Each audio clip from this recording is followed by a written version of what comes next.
ҳукумати тоҷикистон қарор кардааст ки андози аксизи маҳсулоти тамокуро то 2 маротиба боло барад.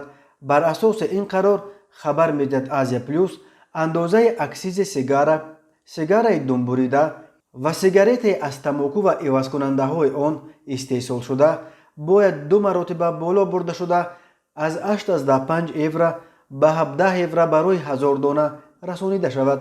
ҳамин тавр аксизи сигаретаҳои филтрдору бефилтр аз 9 ё 8 евро то 19 евро барои 1000 дона боло бурда шуда, андозаи аксизи дигар маҳсулоти саноатии тамоку ва ивазкунандаҳои он низ 2 маротиба боло бурда шуда аз 35 ба 70% расонида мешавад.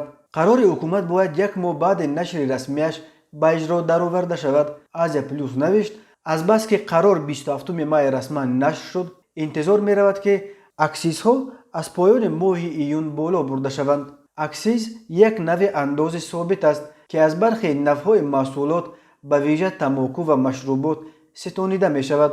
дар тоҷикистон аз фурӯши алюмини маҳсулоти асосии содиротии ин кишвар низ 3% андози собити аксиз ситонида мешавад.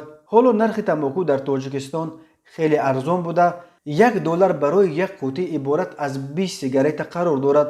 баъди як моҳ нархи як қутии сигарета дар тоҷикистон метавонад ба 20 сомонӣ боло биравад. барои муқоиса бояд гуфт ки дар кишварҳои ғарб нархи як қутии сигарета ба далели аксизи баланди давлатӣ дасте кам аз $4 шурӯъ мешавад.